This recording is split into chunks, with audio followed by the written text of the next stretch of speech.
Goodness. Are we on the So feeds?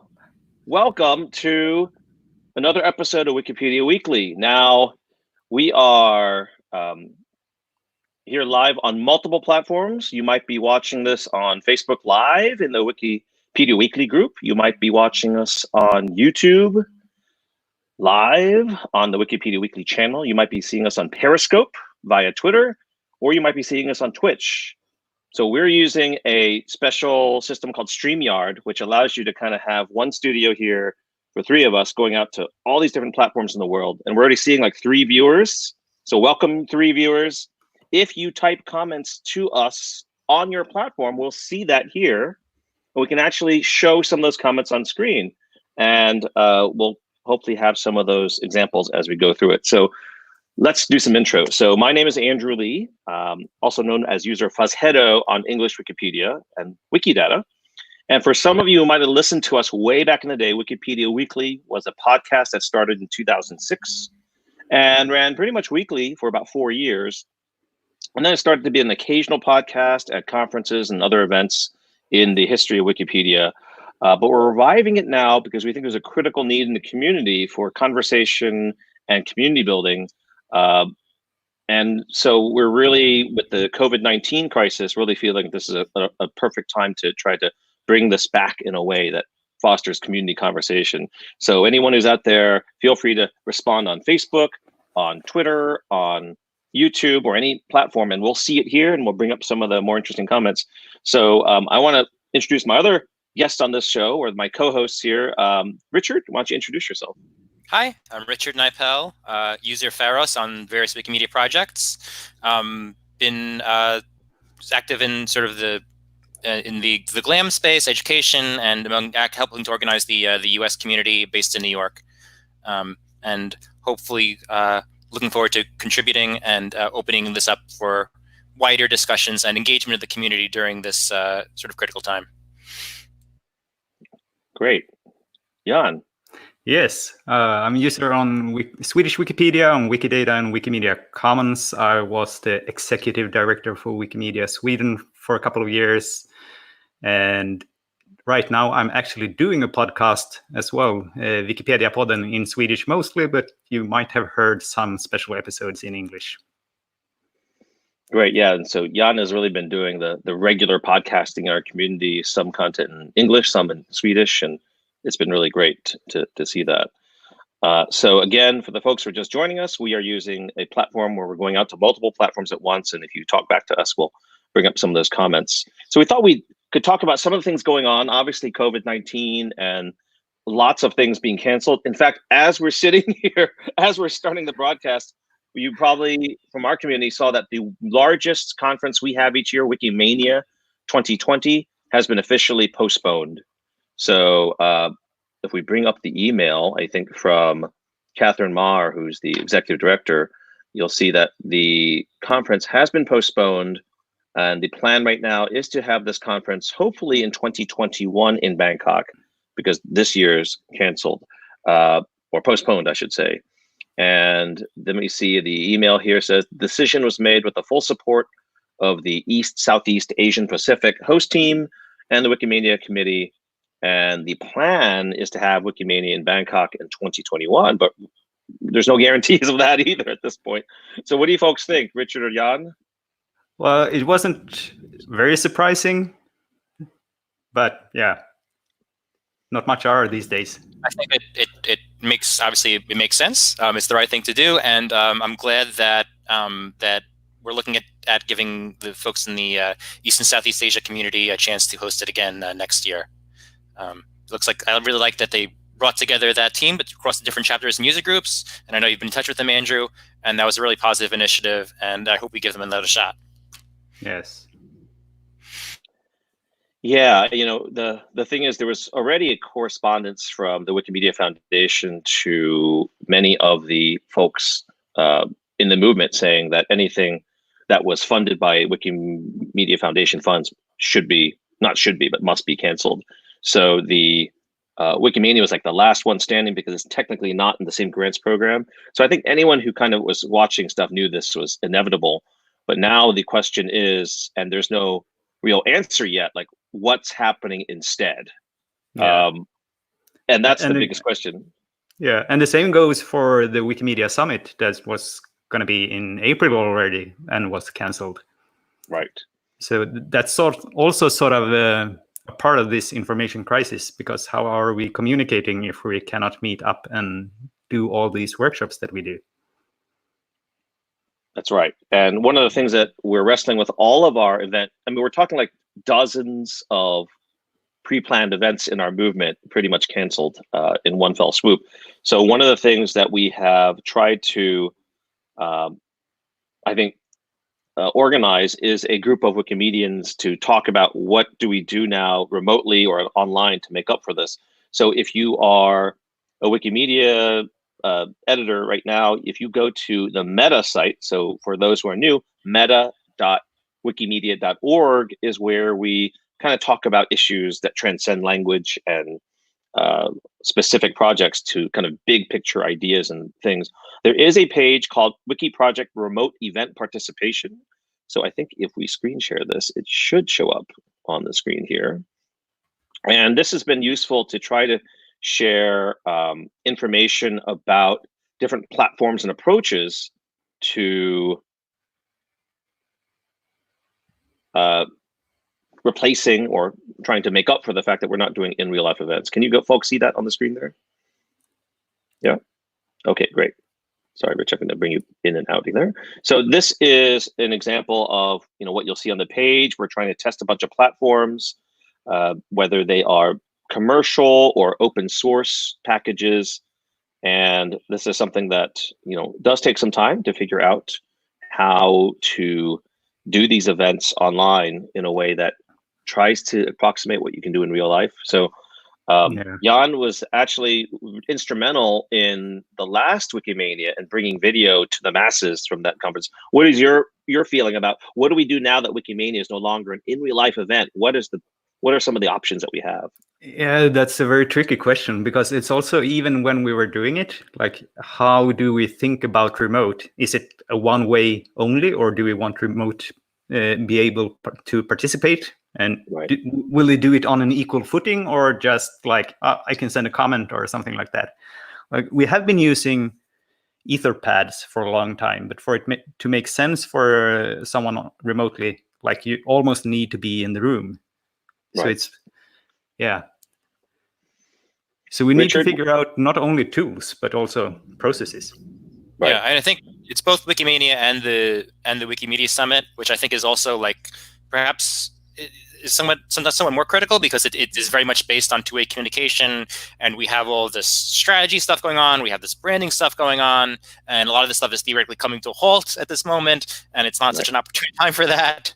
And so it would be great if we could, engage some of these affiliates and others more broadly. And there definitely, I think, should be an online replacement for the Berlin conference.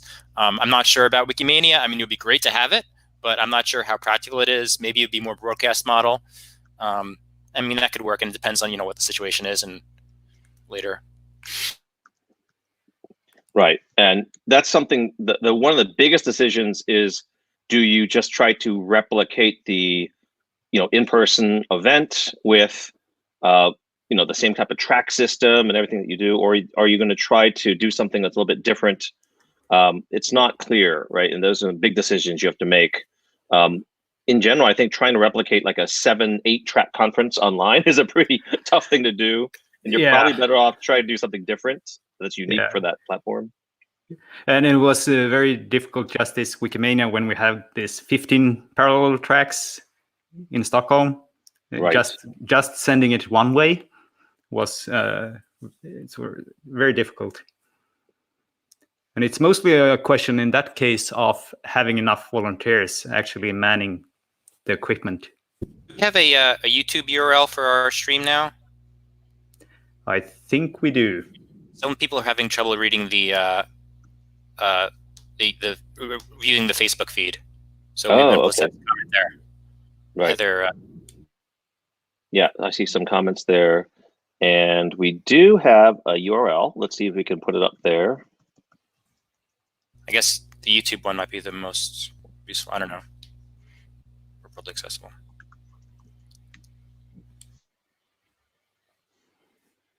Right. Thanks, Andrew. There you go. Who knows what strain the Facebook Live is under right now, as are many other platforms. So the nice thing about StreamYard is we can stream on 5 or 6 platforms at once. Right. And that's actually one of the YouTube unique identifiers. It's actually fairly readable. So sometimes you have 4 dashes in a row or whatever. So that's not too bad if you want to type that in manually there. So we do have a YouTube channel for Wikipedia Weekly. Unfortunately, right now, it's not the prettiest URL. It's a kind of a long string. Once we get enough subscribers, we can customize that to something better. So thanks for the folks hanging in there. We have over 15 viewers right now. Thanks a lot. That's great. And feel free to type into the comments anything that might be useful for you folks to ask about. So again, this is using a program called StreamYard. We're broadcasting to 4 different platforms to try to be as inclusive as possible.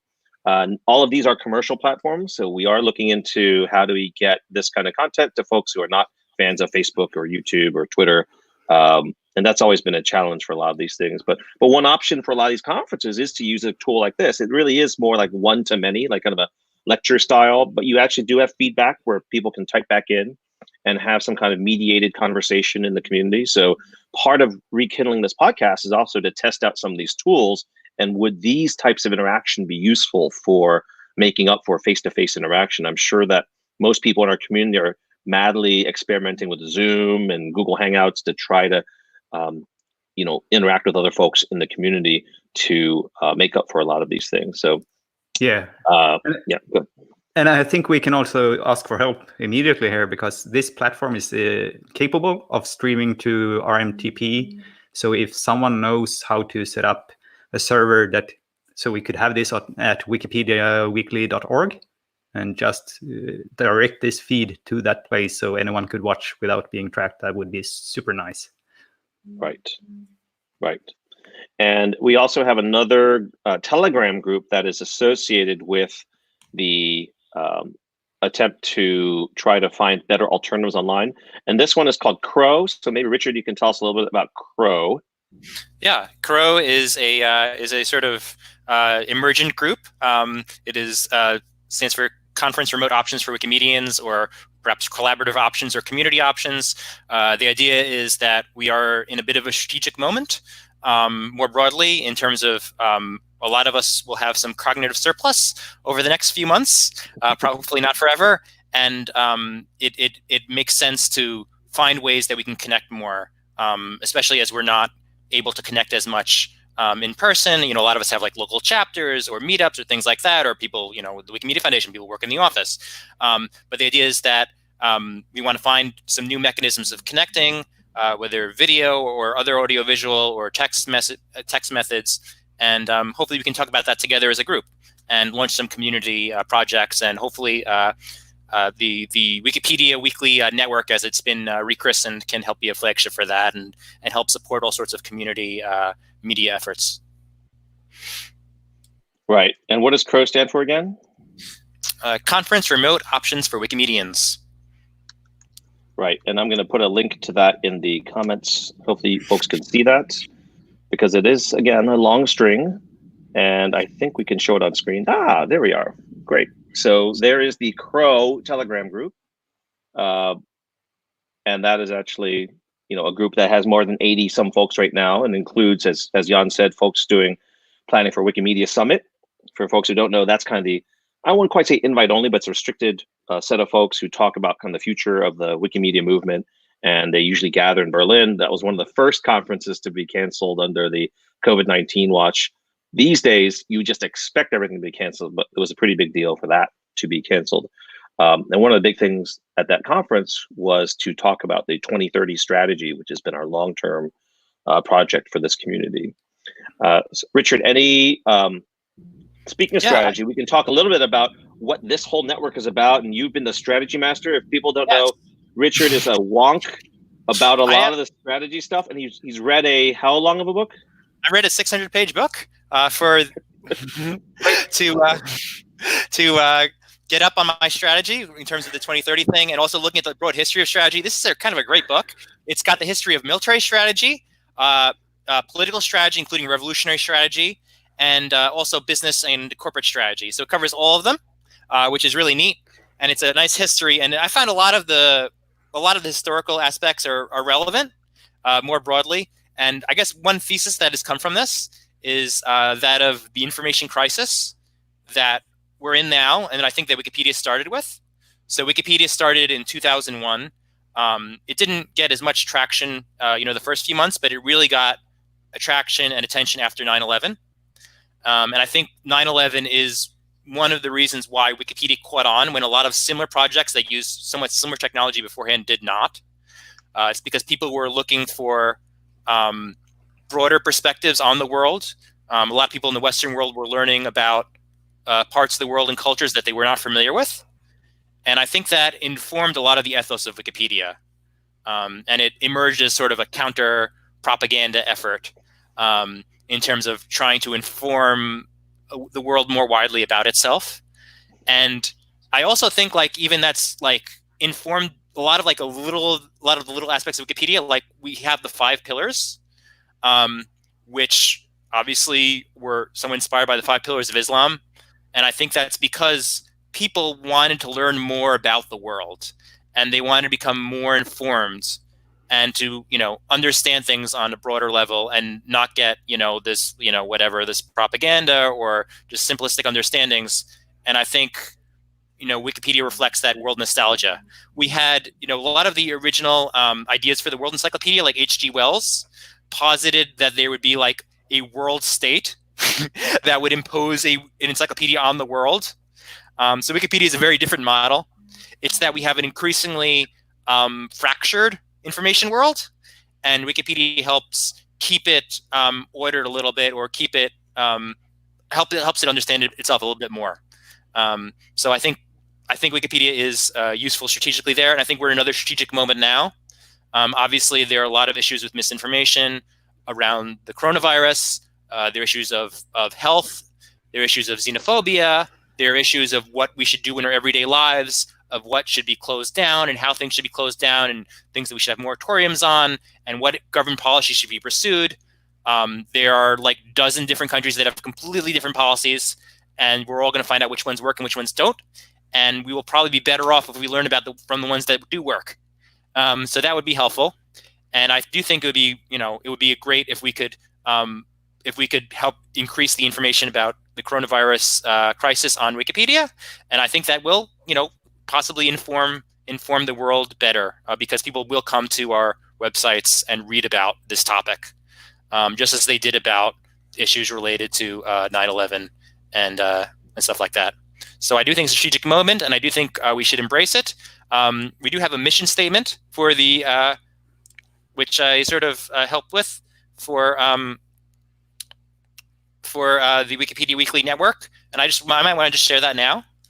So the Wikipedia Weekly Network is dedicated to meeting the information crisis of 2020 by empowering the Wikipedia community that was in itself born out of 2001.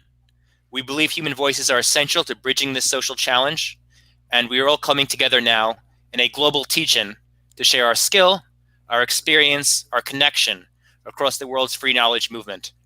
And I did look into some of the social history, and it's also a strategic thing, the teach-in, which was a social model from the 1960s in the US, important part of the anti-war movement. It would involve professors and others going to university during unofficial time and sharing information about the war and about, movements related to it. And I think that's part of what we have to be engaged with now, both in the Wikiverse and more broadly, is a teach-in. Because we'll have a lot of time to sit and think and talk to each other over the next few months. And I hope the Wikipedia Weekly Network can be part of that. Yeah. So the idea is to actually make a network of several shows over the next coming weeks and months and perhaps years.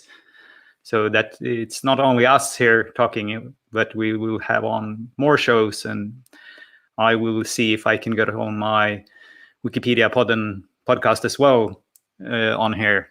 And I think we're open to multilingual content or content in any language. Yes. I think we can all agree on that. Yeah. So we're using English right now, but that's the way we can communicate with each other. But further on, I might do just a Swedish podcast on here as well.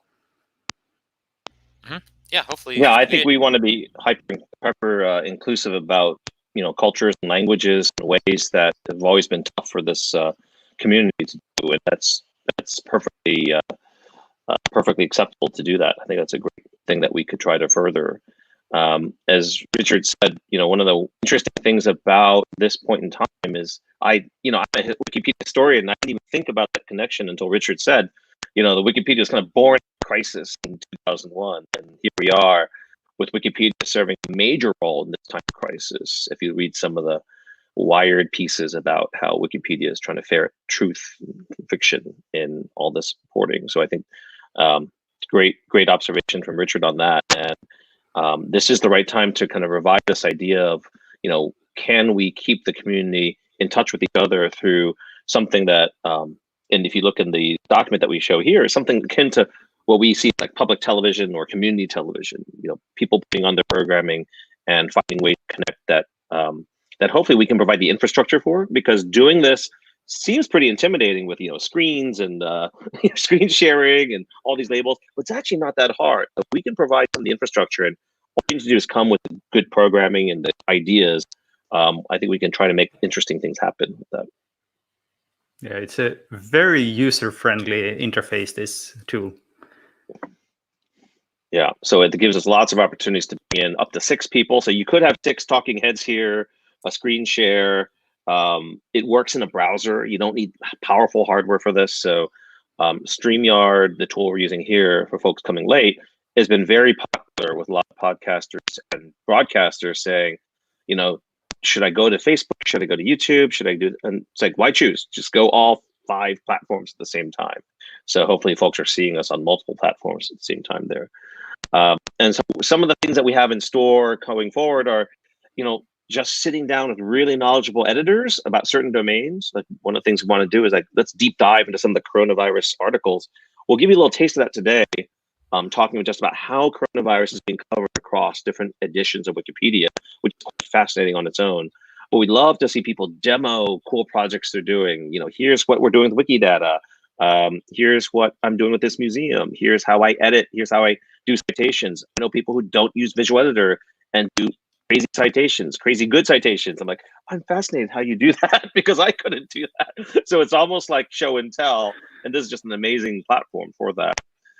So maybe we can transition a little bit into the coronavirus articles on Wikipedia. One of the bigger things that has happened, at least on English Wikipedia, is the fact that we actually have this little box up in the upper right-hand corner now on the in the news section.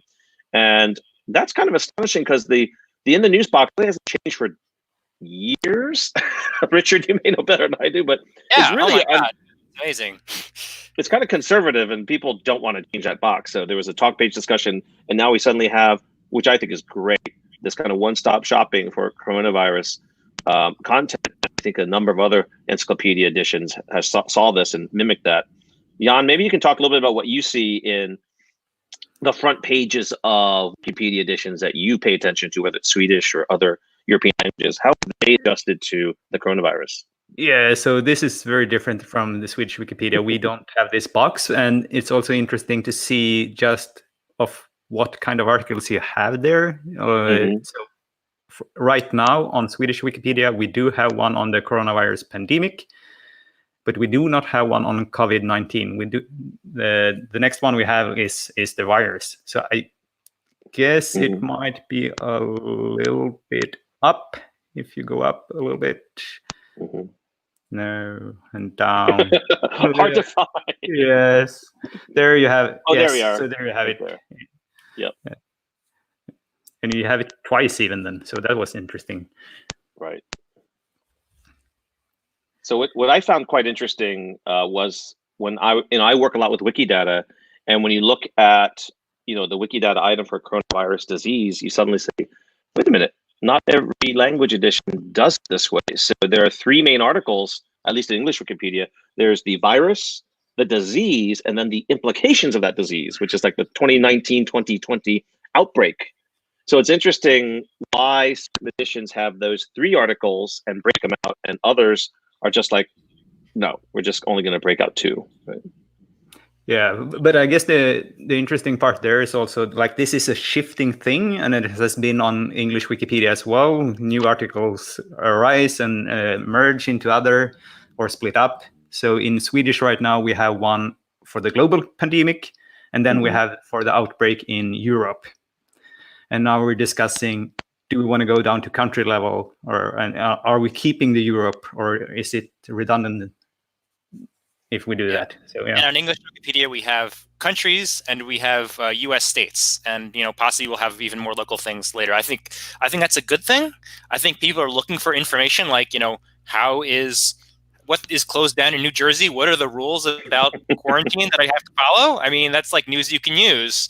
And I mean, I know we're not supposed to be news, but people, it's useful information. It doesn't change every day.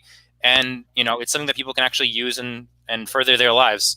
I want to share something. Look at page view analysis of some of the articles that people have been reading on English Wikipedia recently. So as you can see, this is an analysis of the 3 articles that we mentioned: the coronavirus disease, the one about the virus, and the one about the pandemic itself, and also in comparison with some historical articles on other epidemics, including SARS, the Spanish flu, and the Black Death. You'll see at the beginning of this, the first thing that peaked was SARS, and because obviously people making the historical comparison to SARS, which was only a few years ago, and is closely related to SARS.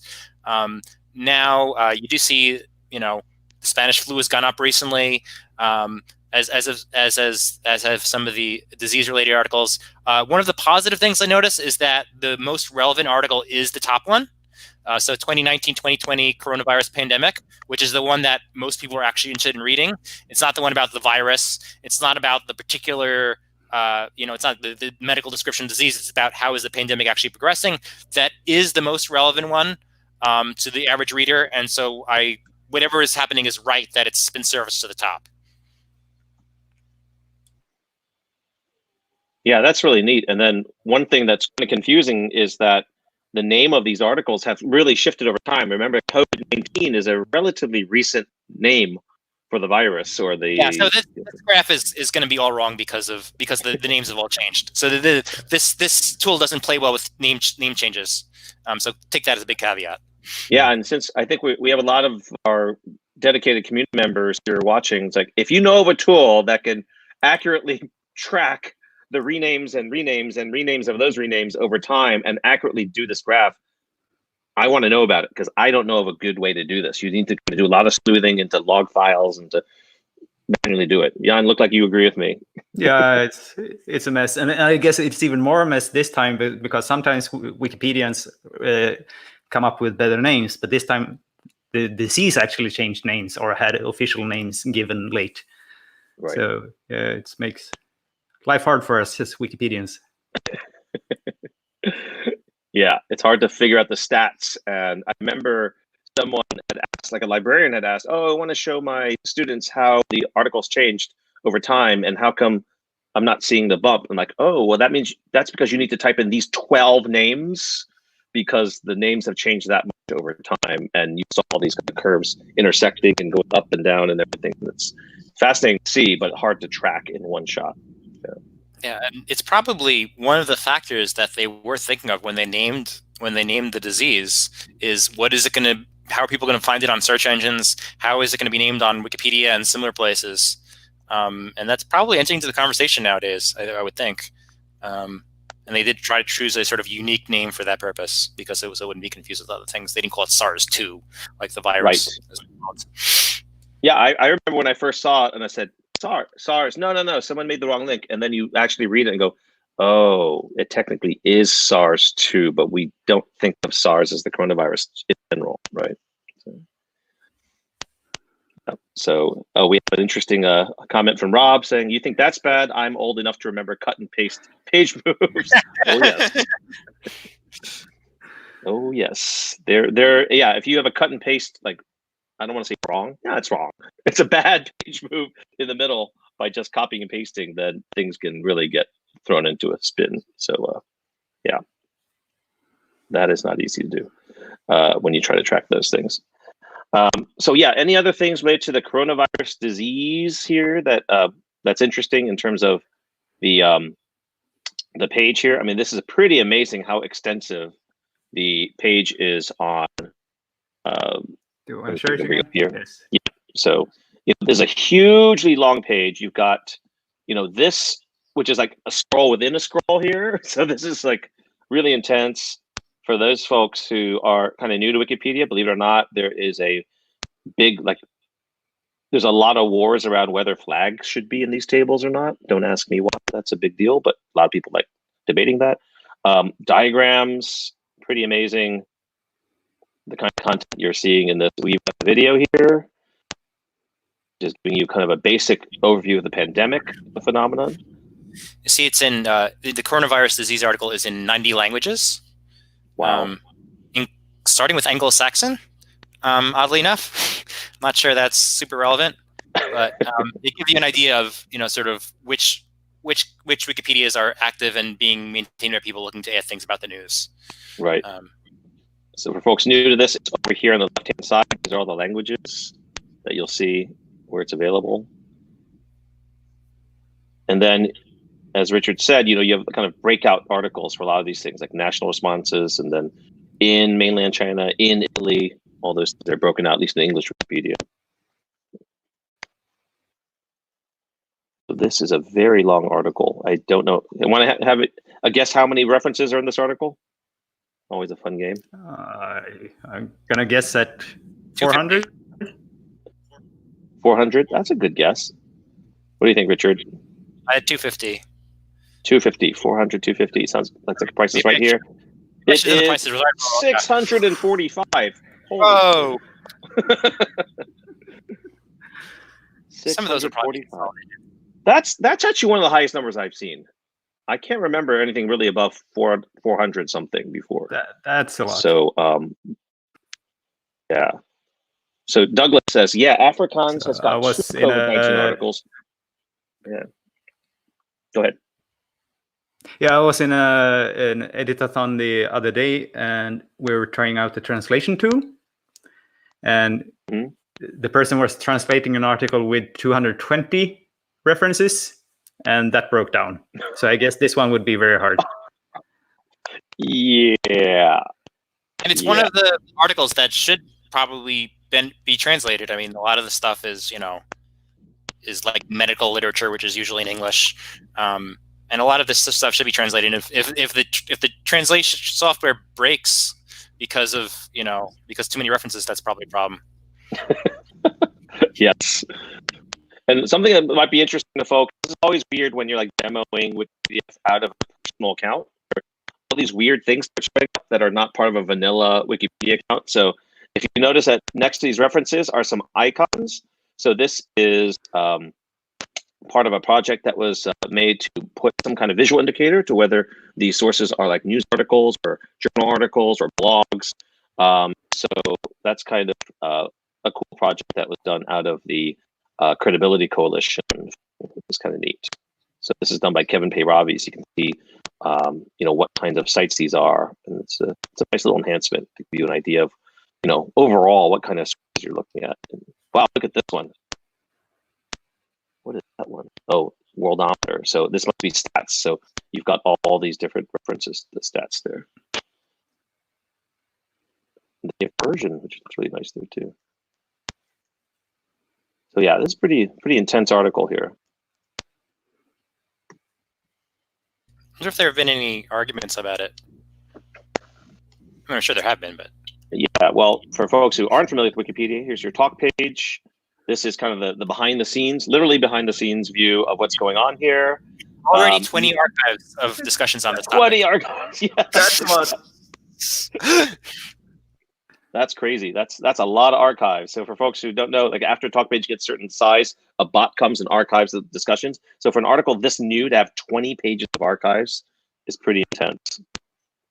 And then you can see the subject of this article is controversial and content may be in dispute. So there's kind of a warning, probably given the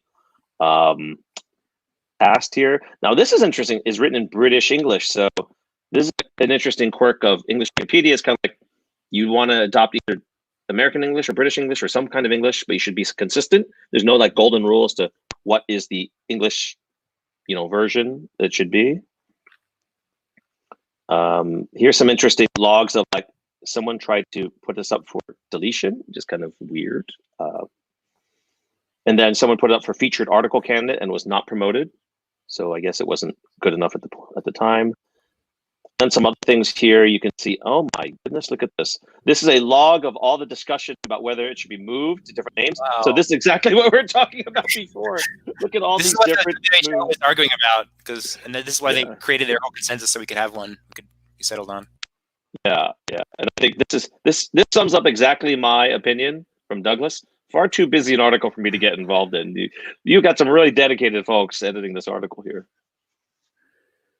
But I this part of this is like looking at this just drives me crazy, but it's also really impressive, like how we really put a lot of thought into the naming of these articles and how much process we put into this. Pretty interesting to see, especially as the information changes, right? Do we want to call it the Wuhan, coronavirus, or do you call it the COVID-19? And then is it 2019, 2020, or is it 2020? That's quite interesting. That's a lot. I don't think I've seen a log this long before. This. Wow. I think some of the exoplanets might have had that. It's the only comparable. Right. And then if you hit show, you can see someone put a little stat page in here. Although it's been so popular recently, there's not really any dips or rallies. It's just been really popular. Look at that, like hovering at 1 million the whole time, which is pretty impressive. So yeah, the talk page for folks who are not Wikipedia veterans, really fascinating to kind of see the behind the scenes work that happens in Wikipedia. And this is a really interesting one. And it's also quite interesting with the article itself. Like it's almost 300K long with just the text. That's before loading images and the video. That's right. A lot of content. It is. It's pretty amazing. All right, so hopefully we'll get. Go ahead. Yeah, and of course it's a different data model on Wikidata, but that one is even longer or bigger. It's over 400K. Is that right? Yeah. Wow. Is Wikidata storing like the infection rate in every country? Is that a thing? I don't know how you'd store that. Maybe it's tabular data or something. I think that's tabular data, but you have something, and also, of course, with all these sub-articles, they are listed there. So that's a lot. So it's a long scroll going through the statements in Wikidata. Oh yeah, sorry, I didn't realize I had not been showing you Wikidata, but here we are. So for folks who are not familiar with Wikidata, this is the structured data kind of companion to Wikipedia. And normally what we try to do is make sure that this has got the best accumulated facts that we know for a topic. So you can see here that we have the English language generally accepted label that we have, and all other alternatives, right? So this is kind of interesting in that Wikipedia, you're required to kind of have one canonical name for the article, but Wikidata, we can have all these synonyms or these aliases and historic labels, alternatives to the name that we have. So that's one nice thing about Wikidata is the ability to have multiple aliases for the same thing. And you can see the different languages here. And then here's some of the statements that we have. Like this phenomenon is an instance of a pandemic. It is an instance of a public health emergency. So these are what we call 3-part statements that are stored in Wikidata. And you can do a lot of interesting things here in terms of querying it or generating content for other encyclopedia editions. So you can see country. Wow, I mean, pretty much what country is not going to be in this list at this point, but you can see that the countries are listed here. As Jan said, wow, what a long Wikidata item this is. It was a quite good question there from Rob. I'm going to put it up again here. Do you think the length of the article interferes with the dissemination of information? And yeah, if you're going to read 300K, that's not what you're usually doing. Right. Something that a few of the that a few of the medical topics the people in the medical project have done is focusing on the introduction. So, the first few paragraphs that are not sections, and getting that to like a decent quality, and then trying to translate that into as many languages as possible. So, for example, they did that with Ebola and a number of languages that are prevalent in West Africa, and maybe we should think more about that as well. Right. Yeah. And Rob said, are you going to read 30K of wiki article on your phone? Yeah. I mean, if you think it's long on a desktop site, imagine it on a mobile. So, yes. I agree. I guess it's all comes down to if the navigation is good enough so you can jump through sections on a mobile. If you have ideas about how to reorganize the article, I would suggest you go to the talk page. I was more thinking about this. Yeah, now we switch to the mobile view. Like, oh yeah, how do you get down? Yeah, it's very. I know that is already quite a long introduction anyway. That's like an article in itself. Yes. We're being kind here. I'm kind of approximating what a mobile would look like. I'm stretching it on my very tall screen here. Maybe this is like what an iPad might see, but you can see that it's, it survives quite well, but it's a lot to consume, kind of a mobile view here. Yeah. There's a comment here about, yes, 200K is already difficult. Yeah, it is. Yeah, but I guess, yeah, go, Richard. Hopefully we can perfect the art of summary style. I think that would be quite useful for this topic. Yeah. Yeah, but then, in these times as well, I guess people are not there actually to read like theoretically about the subject. They want to know, what should I do? Right. Yeah, so I think that's a question as well as like, what should Wikipedia and other Wikimedia projects guidelines be when, should we give out some information that is on the borderline of what you should do, of like, health advice. I don't think there's a clear, in the traditional Wikipedia rules, there's a clear-cut thing between this is facts and this is, advice. And I don't think it's that clear-cut. And in something like this, or like weather events, there is usually, a place for giving out some relevant information about what, authorities have advised. Yeah. I think I go back to the last Wikimania and from the keynote with Michael Peter Edson from UN Live, the museum. And he was stating there, like, think about how we in the Wikipedia movement actually can help getting out the information about he was talking about the global goals. And of course, this is the global goal number 3, the sustainable development goals. How do we as a movement disseminate this complex information to people in a way that it actually matters for them on the ground? Like we cannot ask for everyone to read 300K of an article and then know, all right, I should wash my hands. Right. Actually, with that said, I'm going to switch banner here to something more easier than 300K.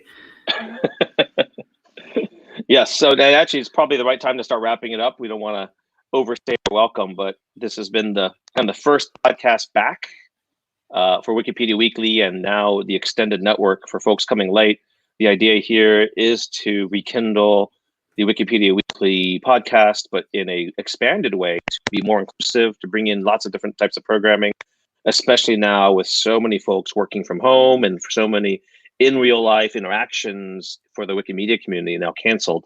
And as we were starting this podcast, Wikimania has officially been postponed for 2021, for 2020 into 2021. And I've been part of the deliberations on that. I've been helping with the Wikimania committee, and it was not an easy decision, but I think things have drastically changed recently. So again, as we mentioned in the earlier time, we've created some groups to try to think about what do these large what are these large meetings and conferences that we're going to be in real life, what do we do with them online, and how might we reimagine as online events? So we do have the Crow group in Telegram, conference remote options for Wikimedians, and there is the meta page, Wiki Project Remote Event Collaboration. Is it remote event collaboration or is it remote event? See, this is why you can't remember the order if it's not an acronym. That's right. That's why you need Crow. So on Meta, we do have a page where we've been testing all different types of platforms for folks who have experience with everything from Zoom to Google Hangouts to Jitsi to Big Blue Button. And if you've never heard of those, that's the reason why we test them. We're trying all these things. I mean, John, you've used Jitsi. What are some of your experiences been with that?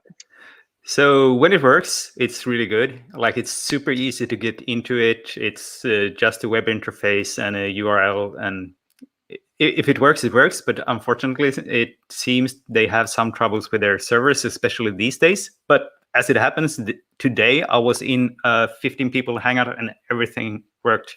I mean, not a hangout, 15 people Jitsi, and it just worked fine. So that's, yeah. And the nice thing with that is also that it is an open source tool. You can self-host it, so it would be possible for the Wikimedia Foundation to put this on their servers and have this as a service for the Wikimedia volunteers. Right. And here we have the Wiki Project remote event participation if you want to help out and figure this stuff out.